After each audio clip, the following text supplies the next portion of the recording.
Здравейте, днескашната тема да покажа как вече робота съобразява участъци, които преди наблюдавахме ръчно. Тоест, трябваше да свиваме всички графики по този начин и да търсим линията, която обединява всички пикове, положителни нагоре и отрицателни надолу в историята, за да проверим дали има някоя скрита опасна зона, където графиката обикновено сменя тенденцията. Тоест, стигайки до такива участъци, които преди ги наричах невидими, сега вече са видими, защото преди аз ги търсих с обонянието и очите ръчно, а сега робота сам изчислява къде са тези линии и не само, че ги изчислява, ами когато графиката стигне близко или стъпи отгоре, но обикновено малко преди да стъпи отгоре върху опасния участък, този индикатор So far и Nearby се активира и когато той се активира и превключи от So far на Nearby, тогава получаваме забрана за отваряне на нови операции. И след като вече знаем и от предишните пивоти, след като последната актуална свещ премине опасната зона на невидимите преди участъци, а сега са видими с цвят purple или виолет, лилав, цвят лилав, когато графиката отмини този лилав участък, тя отново отваря операция, тъй като този индикатор и разрешава. Той се сменя с Nearby, се сменя с положение So far и тогава вече имаме зелен светофар, зелена светлина за работа на робота. Нека да влезем в операция. В момента робота не влиза в операция, защото както виждаме тук, Floating Benefits, нето потенциална печалба има отрицателна стойност и докато тя не се смени в положителна, по-голяма от комисионните, които донася всяка графика и брокер, робота не позволява да бъде отворена операция. Или в другия случай може да се отвори ръчно, както съм ви показвал много пъти, с този бутон. Ето, веднага операцията се отвори. И другата опция, която беше скоро програмирана и добавена, е динамично изчисляване на тази стойност. Каква е тази стойност? Тази стойност е стойността на осцилация на всяка една графика според нейната агресивност. Ако агресивността се смени, тази стойност ще бъде преизчислена, тъй като осцилациите нарастват. Колкото е по-агресивна графиката, т.е.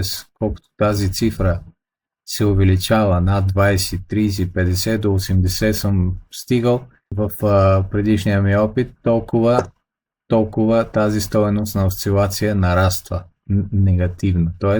ако имаме примерно стойност, както тук виждаме, сега е 0,09, 0,07, но да кажем тя стигне минус 1 или минус 1,23 или подмине минус 1,23, тогава вече, ето вижте сега стана минус 0,01. Това са осцилациите на тази графика, тя е биткоин, тъй като днес е събота отново.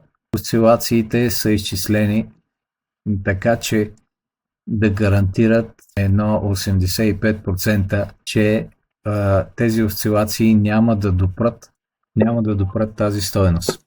Ако евентуално допрат тази стойност или я подминат, тогава вече неминуемо роботът ще изключи операцията и ще загубим тази стойност, която преди малко видяхме. Ето тази стойност ще бъде загубена. Това е ново условие, което програмира, тъй като голямото предимство на борсата пред нейните участници, оператори, такива като нас, например, е, че тя се опитва и печели доста повече, отколкото операторите. Много повече. Може би 90% или над 90% повече, отколкото такива като нас. Ами как го прави? Това е единствения най-сигурен начин, когато влезем в операция и тази стоп-лос стоеност. Значи, добре, дайте първо да обясня, което искам да кажа. Стоп-лос стоеност, примерно да оставим голяма стоеност, голямо число, отрицателно. Тогава ние няма да затворим при тази определена отрицателна стоеност, като дори да има и големи осцилации и промяна на тенденцията, робота не затваря на минус никога, ако евентуално не стигне и тази отрицателна стоп-лос стоеност. Но ако ние сложим голяма стоеност, тогава графиката може да стигне и до 50%, да не кажем и някой пъти повече, 80% от стоеността на депозита, с който оперираме. И в такъв един момент брокера прави изключ и след като изключи, той си взима неговата комисионна, слапове и също и отрицателната стойност, която е 80% от вашия депозит, също я взима, за да може да си плати на централната борса там в Нью Йорк или в Лондон, където е. И така борсата спечелва нашите загубени 80%, брокера се взима неговите комисионни и ние оставаме с фалирали, буквално фалирали. И затова аз предпочитам да не влизам повече в такива ситуации. Вече 3 пъти съм влизал и с цената на плащане на тази стоп-лос стойност, която е динамична, както и казах, тя се изчислява на базата на агресивността на графиката и на цената на всяка двойка, в която оперирате. Двойка има предвид биткоин и USD. Така.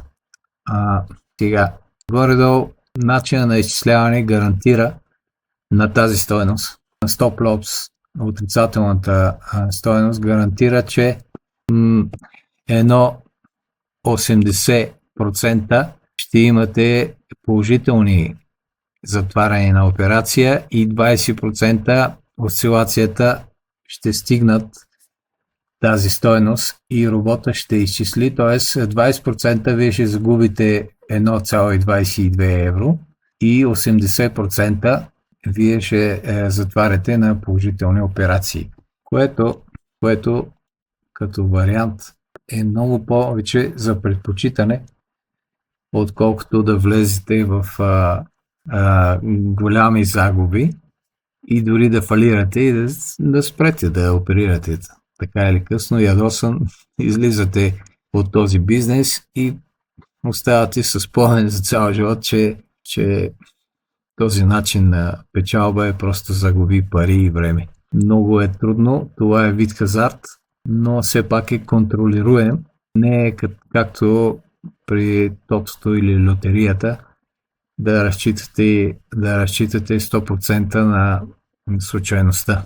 Тук има изчислени рискове, които са минимизирани, поне аз се опитвам да ги минимизирам максимално и заради което вече ние не губим ние вече не сме само губищи, ами и печелим. Сега, ако съм стигнал до 80%, айде да кажем 70% вероятност да спечелим, пред 20 или 30% да загубим, това е много голям напредък. Тъй като обикновено хората, които фалират и които се отказват, имат около 5% успеваемост, 5% печалба и 95% вероятност да загубят. В моя случай всичко е почти обратно. Съотношението е обратно. Да. Аз мисля, че темата може да приключи тук и следващото видео вече започвам да показвам малко по малко системата робот. Тоест не само един робот, а система от роботи, където включвам мастер и слейове, т.е. маестро. Не знам на български как е. Вече съм изгубил някои думички от речника ми след толкова си 30 и няколко години, живеейки извън България.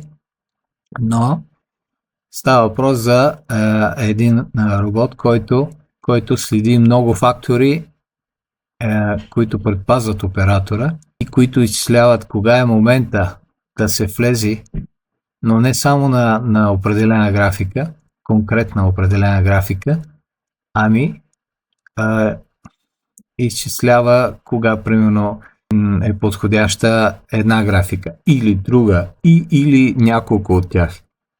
И защо е подходяща? Благодарение на тези хиляди предвиждания на мастера вече подобряваме значително оперирането в която и да е графика. Освен това, напоследък работя върху темата, тъй като много пъти през нощта, обикновено след 12 часа, 00 през нощта, когато се сменят дните, графиката се движи няколко часа с много добре установена тенденция нагоре или надолу.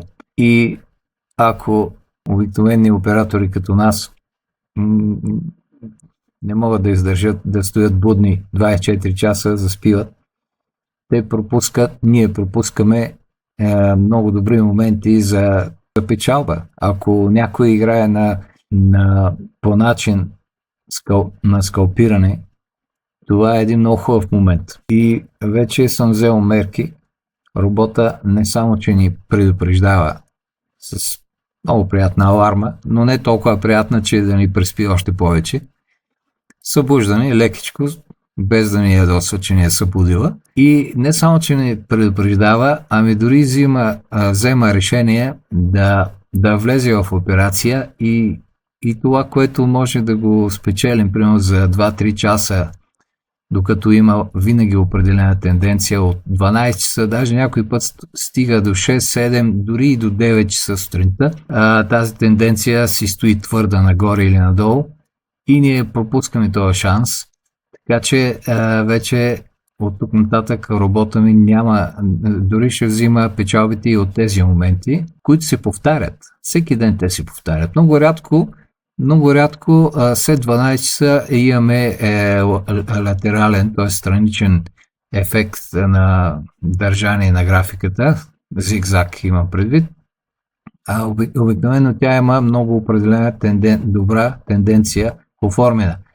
Може да продължи 1, 2, 3 до 7 часа съм забелязал и през това време ние спокойно може да си спечелим. Колкото по-голяма скала е лот имаме, да приложим толкова по-голяма печалба. Мастера и слевовете, системата от мастер и слевове, ще има хиляди, много сензори, различни сензори, които да ни държат спокойни, че роботът може 100% или поне 90 и няколко процента да оперира автономно, взимайки за абсолютно всичко собствени решения, без да се нуждае от оператор. Което е целта. Така, надявам се да бъда полезен на всички, които искат да навлезат в този бизнес. Нямам предвид, нямам идея дори да давам никакви указания на хора професионалисти, които дори не предпочитат да използват роботи, а предпочитат да си оперират ръчно, тъй като те са вид роботи, станали след 10-20 години в този бизнес. Но моите указания и моите мнения и моите коментари са за оператори, които сега навлизат и имат повърхностни знания върху темата, но имат намерението и желанието да спечелят нещо или по-скоро казвам да оперират без да загубят, т.е. да спечелят поне малко и да увеличават капитала си поне с малък размер. Ами за сега това беше. Благодаря ви и довиждане до следващото видео. Искам да се извиня на слушателите и на зрителите, че особено в това последно видео, че видеото и говора в някои моменти се разминават, но имайки предвид, че аз обяснявам неща, които не са така прости за разбиране и някой път аз самия, гледайки, наблюдавайки видеото и правейки коментар върху видеото, ми се налага да мисля върху процеса, който се наблюдава на видеото, и за това правя паузи, много досадни паузи, много често и дълги досадни паузи, които дразнят много зрителя и слушателя. Така че налага се някой път да изрязвам тези паузи от говора, който е коментарите, които са прикрепени към видеото, и някой път се получава разминаване на моментите между видеото и коментарите. Но тъй като тук коментарите са предназначени към един процес, който няма нужда от толкова наблюдение, затова мисля, че не е чак толкова голям проблем. Ако има за бъдеще някакви по-сложни теми, аз наблюдавам или правя коментари в реално време, а не ги прибавям по-късно. Така че извинявам се още един път, дано не съм ви подразнил с този монтаж. Благодаря и довиждане.